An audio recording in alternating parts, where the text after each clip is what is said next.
welcome back to my channel and welcome to another video. As you can see today I am back in the kitchen. As it is Easter coming up, I always do love doing some kind of baking at this time of year, and today is not exactly a fully Easter themed bake I'm going to be going for, but it is a great way to use up any Easter chocolate that you're going to get and any that you may have left over, and that is some flapjacks I am going to be making. These are of course going to be my vegan sort of twist and take on a traditional flapjack, as are all of my bakes. And hopefully they should be really simple and easy to throw together. I'm just going to kind of go along with it, see what happens as I bake them. And I'm going to be going for a pecan, white chocolate and fruit kind of flapjack. That sounded really bad. Let's rephrase that. A white chocolate, fruit and nut flapjack. That sounds better. But you could use whatever chocolate you're going to have for Easter to just chuck in these. You could use whatever chocolate you want. I am going for the white chocolate though, so I'm going to be using the Almond Bliss Vego white chocolate, which I'm pretty sure I've used before on my channel, as yeah, it's just really tasty, and I thought it matched really well with the pecans that I'm going to add in there and the sultanas as well. And then of course you're going to need oats, because oats is like the main thing in a flapjack, as well as then some kind of liquid sweetener. I've gone with date syrup, but that's what I've currently got in the kitchen. Whatever you can find that in your kitchen cupboards, whether that's date syrup, maple syrup, golden syrup, some kind of syrup or liquid sweetener that you can find. And then some form of sugar as well. I'm going to use some coconut sugar, but use any kind of brown sugar, standard white sugar, whatever you can find in your cupboards. I like this one in these kind of bakes because it does caramelise quite nicely, so I thought that would be quite good in the flapjacks. I'm also then going to be using coconut oil. You could also alternatively use some kind of dairy-free spread. And then, as I mentioned, of course I'm going to have some pecan nuts and some sultanas in there. I forgot what they were called for a second then. And then also I am going to be having a bit of cinnamon and some ginger in there as well, just to add some nice warming spices. I think that is everything. Yes, that is everything that I'm going to be adding. Hopefully these work out well. Like I said, I'm just going to be going along with it. I pull up a few different sort of flapjack recipes. I always love to do that. Pull up random recipes, get inspiration from them, take them as a base level and then modify them and kind of make them my own. So let's just see what happens. Hopefully we get something tasty and hopefully you will enjoy this video. I'm just going to start by preheating my oven now quickly to around 160, 170 degrees. You want somewhere around there, slightly less than you'd normally have it for when you're baking a cake. That will just make sure that the oats on top of the flapjack don't brown too quickly, so you don't want them to burn. And I will also need a bowl quickly, so I will just grab out a bowl. Today I'm going to be measuring things in grams. I do sometimes use cups as well. I quite like that because you can just sort of roughly measure things out and chuck them in a bowl. I'm going to go for grams though, as a lot of the recipes I was looking at are in grams, so it's just easier to adapt them using that. I will do the conversions down below though in the description, so you can find both cups and gram measurements down below. I also just realised we need some kind of flour, so I'm going to grab out some oat flour. Hopefully, I was going to say hopefully we've got enough made, but the tub for it is currently empty. So I'm going to quickly make some oat flour. You literally just blend up your oats for a few minutes and until they're like a nice fine powder, and that is what you have to do to make the oat flour. You can also buy it ready-made, but like I usually say, it's more expensive. So it's definitely a much better option just to make it yourself quickly. Okay, so now I actually have my oat flour made, I can get started with the recipe. So I'm going to start with the coconut oil, and I'm going to use around 140 grams of this. And I will just quickly melt it down first in the microwave, so then it makes it all nice and soft and easy to mix in. Let me know if you're excited for Easter, if you have, as I said, if you have any specific plans. Obviously you can't be going out anywhere, but if you do have any traditions, if you still do Easter egg hunts or anything like that, if you're going to be getting any Easter eggs in particular, or if there's any that you're hoping you're going to be getting or what you're looking forward to, let me know. Also let me know if you've been doing any baking recently. I know a lot of people have been doing a lot more baking with having been stuck indoors a lot more. It's definitely a good way to pass the time, I've got to say. I have been enjoying being in the kitchen a little bit more and getting that bit more creative as well. Now I've got my coconut oil all measured out. I am just going to shove this in the microwave for probably a minute or so, I'd say, to just melt it all down. I'm now going to add in my coconut sugar. I just love the smell of this. I know I've said that before. It does remind me of the paprika Pringle smell. Definitely mentioned that before, but it's really random that it reminds me of that, but I just really like that smell. Okay, anyway, I am now to quickly mix all that oil together nicely. And now I'm going to add in around 110 grams of sugar.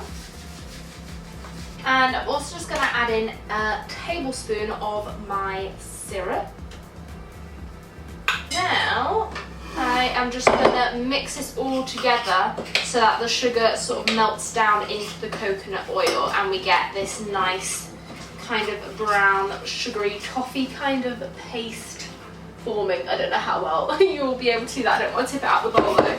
But just give it a nice good mix so that the sugar all mixes in nicely with the warm oil. So now I'm going to chuck in 115 grams of the oat flour and then also 150 grams of my oats, as well as then I'm going to do a teaspoon of each, the cinnamon and the ginger. Actually, I might do 2 of cinnamon, I think, and 1 of ginger. For the oats, I'm currently using a mixture of jumbo oats. I didn't have enough left of those though, so then I've also just got some rolled oats that I'm going to add in too.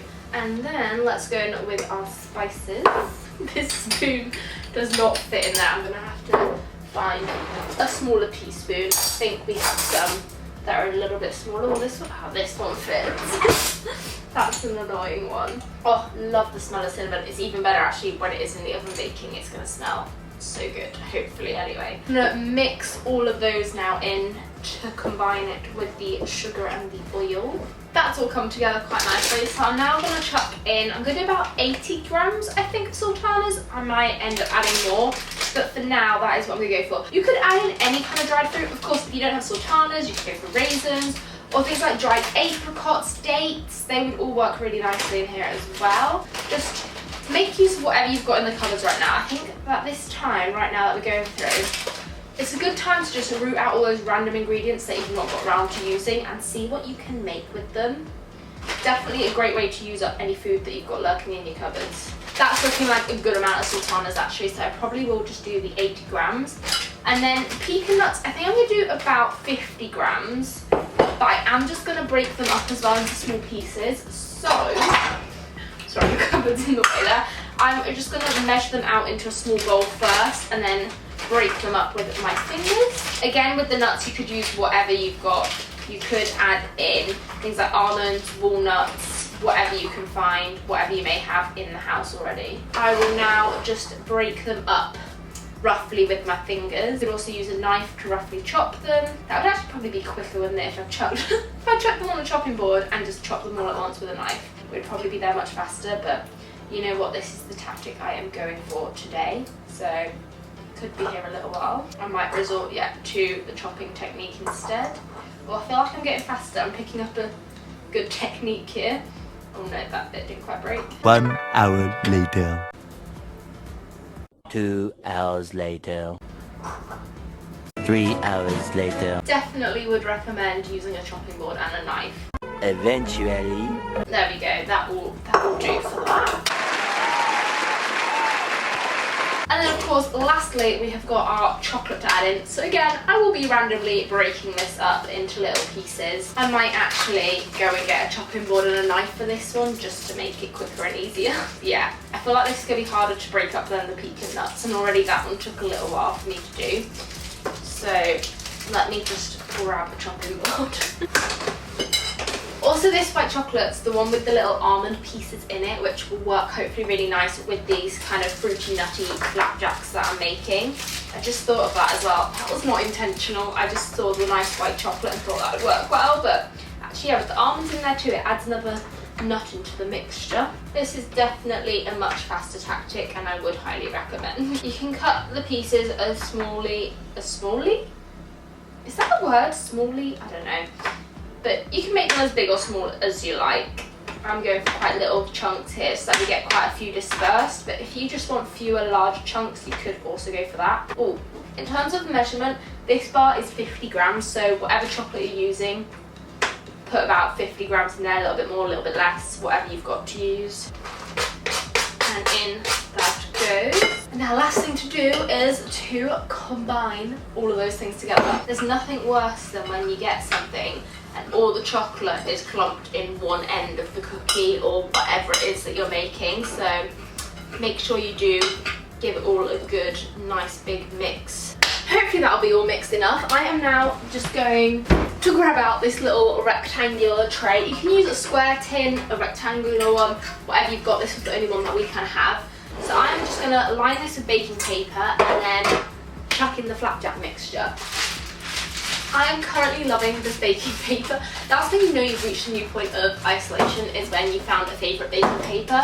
But this one's really good in that the other side actually grips to the tray, so you don't get that awkward situation where you're trying to fill the tray with the baking paper and then it starts peeling off from the other side. It actually like has a bit of a, I don't know exactly what it is, but it has some kind of grip on it to stop it from doing that, which is amazing. I don't know why anyone didn't invent that sooner, to be honest. So now all that's left to do is to chuck in our mixture. And once you've got it all more or less evenly dispersed, you just want to press it down with the back of your spoon or use your hand as well, just to pack it in nice and tightly so it doesn't all then fall apart. So now I am just gonna pop this one in the oven for around 20 minutes, I'm gonna say, until it's sort of going golden brown and all the chocolate's nicely melted. You want to make sure with flapjacks that you don't let it burn on top, so do keep a close eye on it as well while it's in the oven. And that is my flapjacks all out the oven. They're actually like sizzling right now, which, oh my god, they smell amazing as well. I'm so excited for these. I am just going to now leave these to cool and set before then slicing them up into squares, and then they are going to be all ready to eat. I'm definitely excited for these. The spices in the oven, oh, they just smell so good. But that is it for this video then. If you do give these flapjacks a go, let me know. Oh, I'm going to move the hot pan in a little bit because I feel like I'm about to burn my arm on them by mistake. But if you have given these a go, let me know. Tweet me your pictures, let me know down below in the comments how they work out for you, as well as what ingredients you have around the house, what you have to use, what chocolate you go for, what sort of nuts and fruit and things you decide to add in. Also, don't forget to smash a big thumbs up on this video if you have enjoyed it, as well as click on that little red subscribe button down below if you are new to my channel, as that would mean so much to me if you could do that. Or even if you're not new and you've been around a while and you've seen some of my videos, be great if you could click on that little red subscribe button if you haven't done so yet, as well as tapping on that notifications bell so that you're notified whenever I upload. And I'll be sure to see you very soon with a brand new video. And also, first and foremost, I hope you're all well, all safe, and you have a great Easter Sunday this coming weekend. I'll see you very soon. Bye. Let's give a bit of this a go. Oh, I do like that. I'm very happy with how that bake's turned out.